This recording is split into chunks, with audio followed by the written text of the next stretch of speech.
Je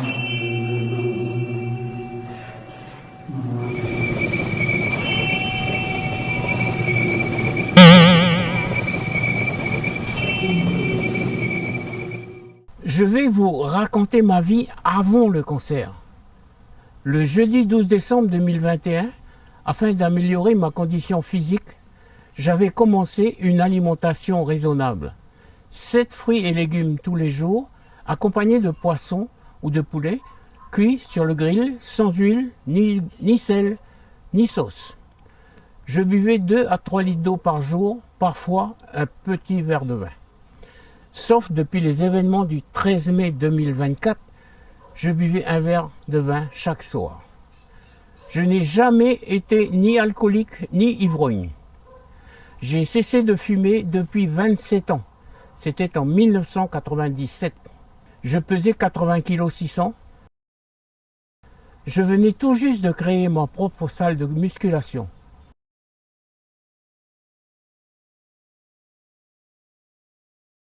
Je me couchais à 20 h et me levais à 4 h. Après un petit déjeuner composé de café au lait, 3 blancs d'œufs et un jaune, je pratiquais le bodybuilding et le cardio durant 1h30 tous les jours. Je travaillais avec de plus en plus de poids. Au développé couché, je soulevais 95 kg. J'étais en pleine forme.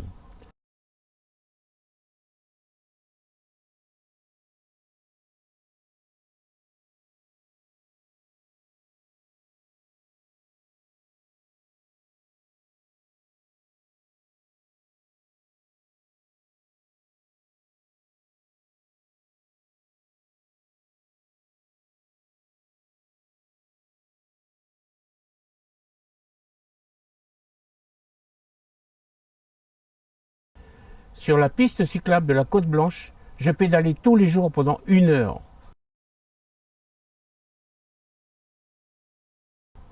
Et maintenant, je vais vous dévoiler ma vie avec le cancer.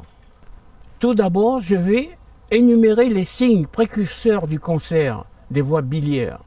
Grande fatigue, sel clair couleur calcaire, pieds enflés, donc un problème hépatique, gamma-GT élevé, encore un problème hépatique, protéine C réactive élevée, inflammation ou infection, démangeaison, malaise, nausée, perte de poids et douleur abdominale intense du côté droit sous les côtes. En septembre 2023, les premiers signes inquiétants sont apparus.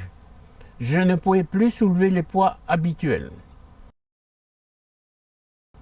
Pendant 3 jours, les selles étaient blanches comme du calcaire. Il faut savoir que les selles sont colorées par la bile. En décembre 2023, j'avais diminué de 50% tous les poids à soulever. Au développé couché, je n'arrivais plus à soulever 50 kg. J'avais perdu mes forces. Début janvier 2024, j'avais les pieds enflés et j'étais de plus en plus fatigué. Mon médecin m'a prescrit des examens cardiaques qui n'ont rien donné d'inquiétant. L'insuffisance hépatique est l'une des causes du gonflement des pieds. Le 18 janvier 2024, j'avais à nouveau les pieds enflés. J'ai encore consulté mon médecin, il m'a prescrit un bilan sanguin. Le résultat du bilan sanguin est inquiétant. Le gamma-GT est à 43, donc il a triplé, car il était à 14 le 11 août 2022. La valeur normale est entre 10 et 51. Le 20 juin 2024, j'ai à nouveau consulté mon médecin, car j'avais encore les pieds enflés. Il m'a prescrit un nouveau bilan sanguin. Le résultat du bilan sanguin est catastrophique. Le gamma-GT est passé de 43 à 85, donc il a doublé.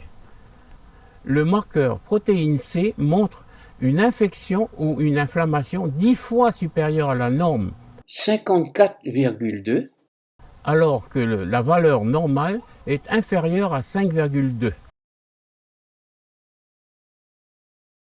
Les leucocytes globules blancs étaient à 7900 en janvier 2024 et sont passés à 11 800 en juin 2024. Une augmentation des globules blancs au-dessus de 10 000 est un signal d'infection ou d'inflammation.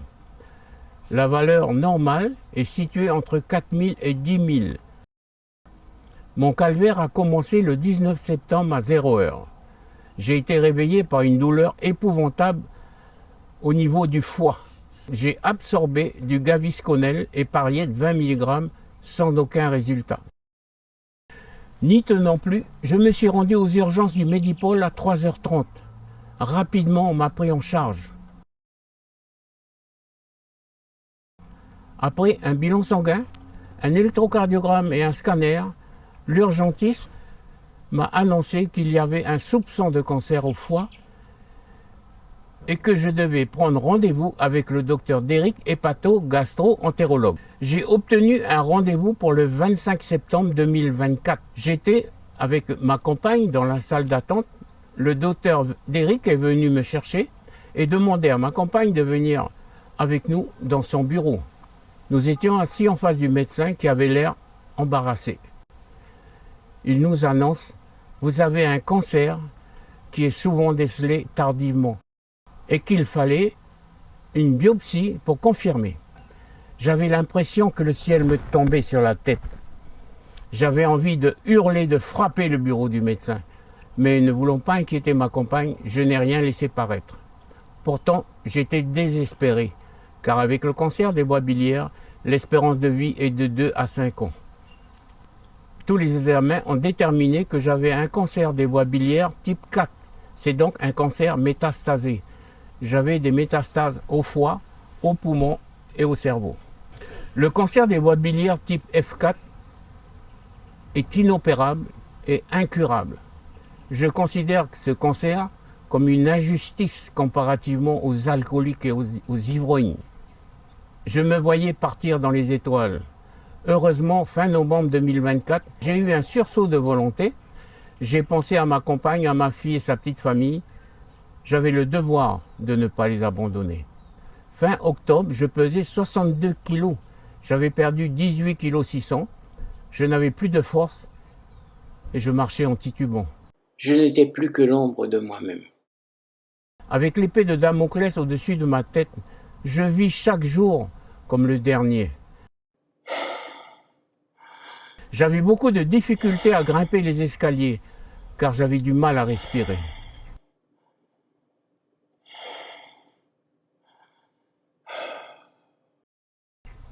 La première chimiothérapie a commencé le 7 novembre 2024. Avant chaque séance de chimiothérapie et d'immunothérapie, je dois faire un bilan sanguin afin que le laboratoire du Medipôle puisse ajuster le dosage des produits à injecter. La chimiothérapie avec 3 séances par mois a duré 6 mois avec 2 produits, cisplatine et Gemzar. En parallèle, l'immunothérapie avec un produit, durvalumab, une fois tous les 2 mois pendant 6 mois. L'immunothérapie seule a commencé le 24 avril 2025 à raison d'une séance par mois et seulement un bilan sanguin mensuel. Alors que la chimiothérapie affecte la croissance des proliférations des cellules cancéreuses, l'immunothérapie stimule les défenses de l'organisme contre les cellules cancéreuses. Le résultat des bilans sanguins scanner IRM montre une amélioration constante de mon état de santé. Je remercie l'oncologie du Medipôle pour le professionnalisme du personnel, pour son accueil, son empathie et sa gentillesse. Merci à vous tous. Pour compléter le traitement médical, il est primordial d'avoir le soutien de ses proches. Le 22 mai 2025, une deuxième vague de courage est arrivée. J'ai commencé à pédaler tous les matins sur un vélo d'appartement. Le 12 juin 2025, une troisième vague de courage est arrivée. J'ai repris ma musculation, mais à l'élastique pour commencer. Avec le cancer, il faut toujours rester vigilant, car il cherche par tous les moyens de vous détruire. Le 27 juin 2025, je me suis retrouvé aux urgences du Medipôle après un électrocardiogramme, une échographie et un bilan sanguin catastrophique. Protéine C réactive, c'est le marqueur biologique, les inflammations et les infections. Passe de 0,5 à 168,5, c'est-à-dire Le chiffre que j'avais, 0,5, a été multiplié par 300. Le gamma GT, c'est une indication du bon état du foie et des voies biliaires, est passé de 96 à 111. On m'a laissé sortir du Medipol avec uniquement un antidouleur, Tramadol 50 mg, car on n'a pas décelé ce que j'avais. J'ai de la chance d'avoir une compagne exceptionnelle qui remarquablement m'assure un confort de vie incroyable et un soutien moral sans faille. Et aussi ma fille toujours à mes côtés.